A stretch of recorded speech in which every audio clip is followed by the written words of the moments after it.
So it is November, and as always, we kind of expect we're getting a KC Cup main box, and this one, Shark Fang, looks to be just that, and it doesn't look like it's going to be changing up the meta anytime soon.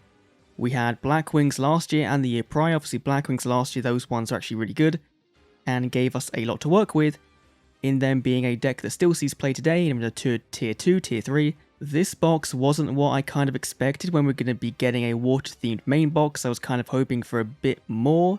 That's not to say there's nothing in here that is, not good. There is, but not enough to kind of warrant going and splashing all your gems into this one box. So let's dive right in without that being too much of a pun. So first up, of course, we have Shark Drake, which is the cover card. We have this via the skill from Shark, via the current, or the event that just ended today. So no real need to kind of go over it again, but not a bad card. It is pretty high cost, but we have a skill that can make this easier. We have plenty of new fish monsters, water monsters in this deck, in this box, sorry, that can make this a lot easier. So that's nice, but it's a very cool Xyz that I don't think we'll see play just because, again, of the high amount of cost that goes into summoning it. But if your deck can get out this card, then it's probably going to be doing quite a bit in the battle phase. Then we have MAESTROKE the Symphony Djinn, a very popular card in the TCG, and it's basically a Canadia on legs, which means it's an out to things like Sun Saga, which is kind of plaguing tier 2 and Duel Links right now with Control and Combo Shiranui. Not a bad luck card, and it can protect itself and other Djinns by detaching one, which means you can keep them on the field. It's kind of like the Wind Up Xyz plus Canadia, so not bad for an ultra rare. Then we have EVILSWARM Bahamut, another rank 4, but it's not generic. It's only for L-Swarm, so Evil Swarm, Steel Swarms, that kind of thing. Once per turn, you can detach one to target one monster your opponent controls and take control of it, but you must discard an L-Swarm card to do so. That's kind of a big ask for just taking control of a monster, but given that it does get around things like, Go Guardian, which was a, you attack in and then you steal, given that it does play differently to that, I can see why they would make this one ultra rare very early on in Duel Links, and then kind of over time give us more things like Silent Honor Arc, which is a way better card for stealing things. So right now, a very cool card. It is a shame that it's locked behind a not so great archetype. Then we have my favorite Xyz of the box, number 37, Hope Woven Dragon Spider Shark. This requires 2 level 4 waters, so it does work with that shark skill that will be getting you all your levels to 4.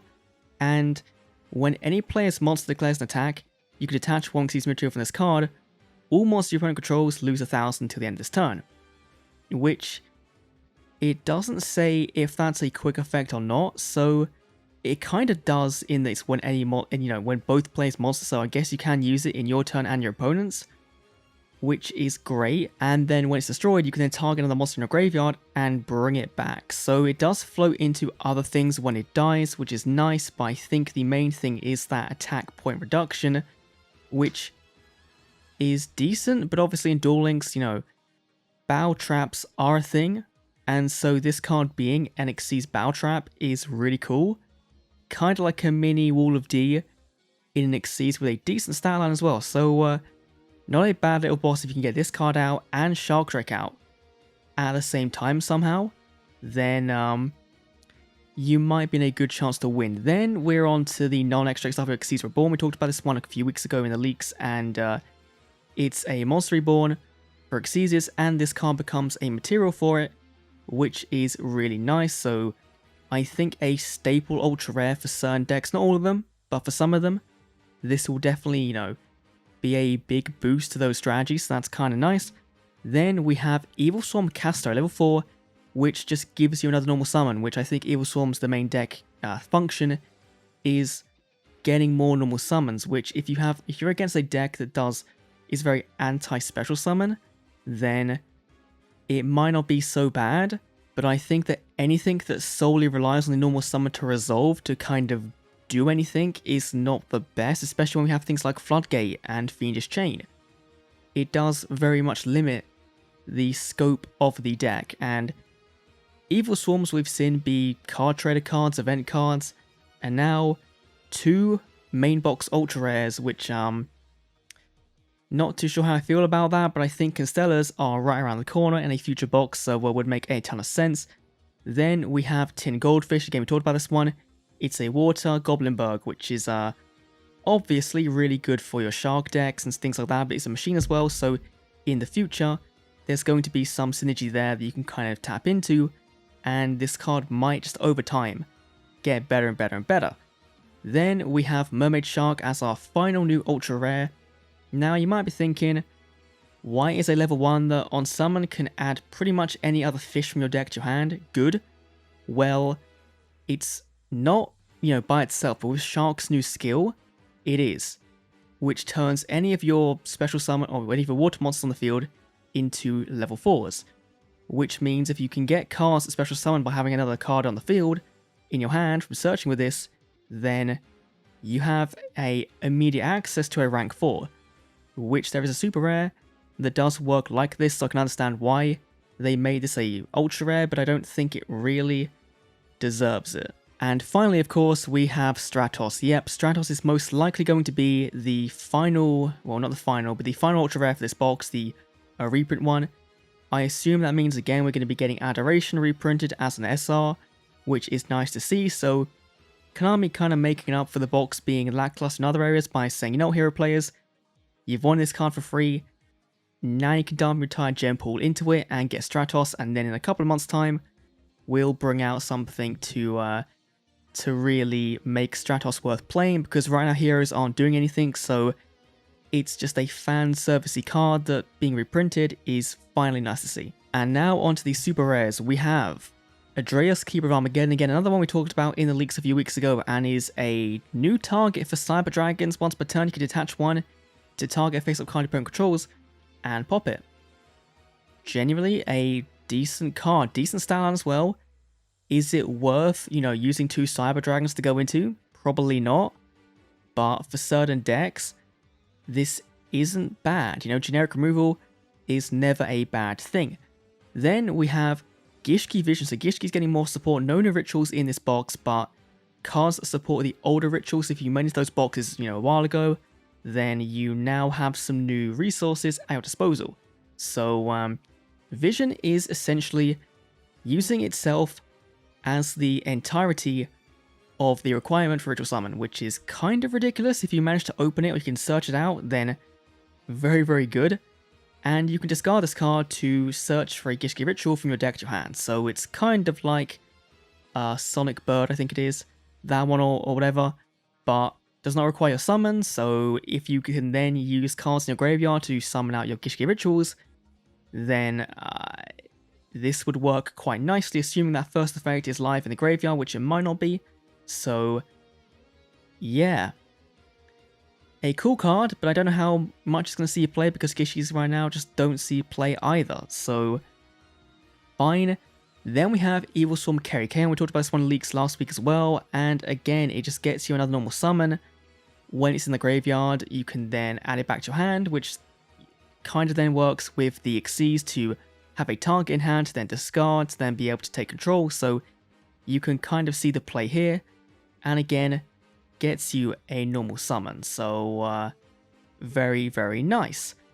Then we have Xyz Sly Dolphin, which I think is a Vrains card that Playmaker used, so funky. If an Xyz monster was summoned to your side of the field except with a damage step, you can special this card from your hand, and if this card is in the graveyard except the turn it was sent there, if an Xyz monster is summoned to the field during that turn, you can then attach this card to that target. It's kind of bad wording, but it's a kind of versatile card for those decks, and I quite like it, but again, I don't think it has a direct place in any deck, because it is reliant on you Xyz summoning, and really you want to be using the cards in your hand to get to the summon rather than to just get another thing out. I don't think makes too much sense. So a cool card, but one I don't think is going to see play anywhere really.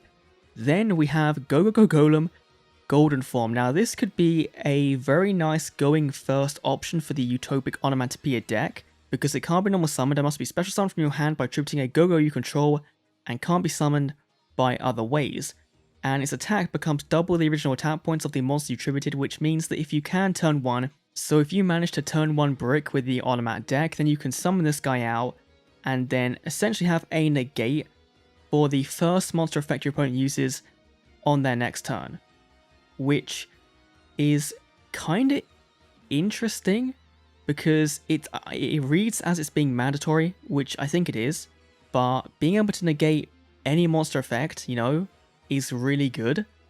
And having a card you can just special on the field in defense mode, and then maybe also have another Xyz on the field, then that's not too bad, but we're gonna have to wait and see what people kind of come up with this, because it is Go-Go's only, and I don't know how many cards we have in Duel Links right now that really can take advantage of this card.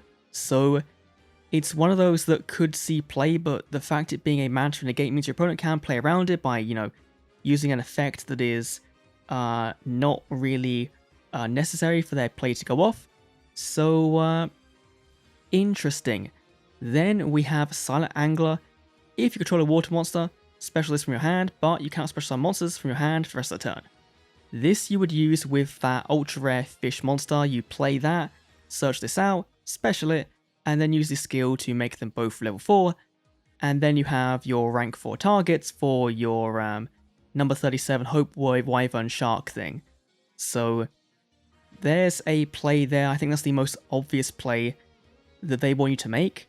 So it's okay, but like the main problem with this box is there's not enough kind of archetypal cards to really do anything. With GISHKI Abyss, which when it's summoned you can add a GISHKI, which is fine. I guess you would summon this, and then if I can go back real quick and see if it has 1,000 less defense.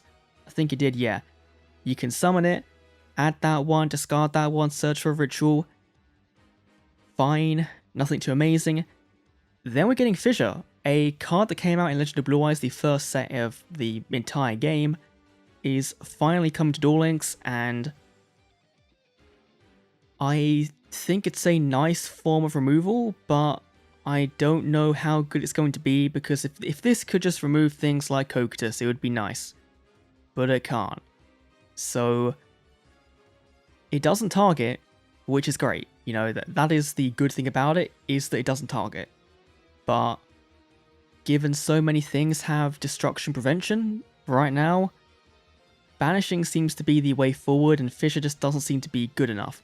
And then we have Surface for our last confirmed new super rare. There's going to be some reprints selection box, but I don't know which ones they are right now.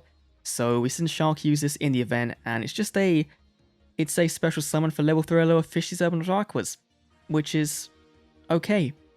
You know, nothing too amazing here, which is kind of my overall thoughts on the entire box, is there's not anything really too amazing. So we are going to talk about a few of the rare Xyz because we have some new ones. There are some ones that we had in the leaks prior, like the GISHKI one, the cannot remember the name of the other one. We have EVILSWARM of THANATOS, requires 2 level 4 darks, and once per turn you can detach one from this card to make this card unaffected by other monster effects this turn, which it's a quick effect, so during your opponent's turn you can do this as well, which means if you're targeted then you can respond to it, which is really nice. And it would be cool if we saw more of this going forward, but right now, kind of just thinking, you know what, EVILSWARMs, give them more love, and that's fine. We then have number 28 Titanic Moth, our first rank 7 Xyz, which means Dark Magician decks, Red Eyes decks, you can use this, and it's not very good. If there's no other monsters on your field, it can attack directly. When it does, the battle damage is halved, which might be quartered in Duel Links, we don't know. They might go down that route, but I don't think they will. And then, when it inflicts the battle damage, you can detach one. This card will then inflict burn damage of 250 points for every card in your opponent's hand, which is, it's interesting. You could play your navigation, summon out your Dark Magician, banish your circle, and then overlay into Titanic Moth, attack in for the meme, and burn to death. That could be a cheesy way of going about it if you don't want to use Dark Magician for some weird reason, but sure. Like, it's an option, but it's not a good option. So, understandable why it's a rare. And then we have number 45, Crumble Logos, the Prophet of Destruction, rank 2, and once per turn you can attach one to make it negate another face-up card on the field. That's pretty cool. As long as, Crombologos has to be on the field to negate it, which is fine. But a more than one turn negate is really interesting, and it also means that you and your opponent can activate cards or effects of cards with the same name as that target. So if you were to sit there and negate an Alistar, which, you wouldn't really do, but you could do, then whenever they normal summon, they couldn't activate the Surge effect. If you wanted to negate... I don't know. I don't know what would activate. Like, maybe you could, negate a White Stone and the effect wouldn't trigger in the graveyard. I think that would work. But I would have to wait and see when this card does come to Duel Links in Shark Fang. I think it's going to be November 9th, so a couple of days away. Around that time will be when we see this box come out. I kind of predict this a couple of days ago, so good on me. Anyway, let me know down below what you think of the brand new box. Full card list down below as always. Anyway, thanks for watching. I'll see you all in the next Duel Links video. See you then.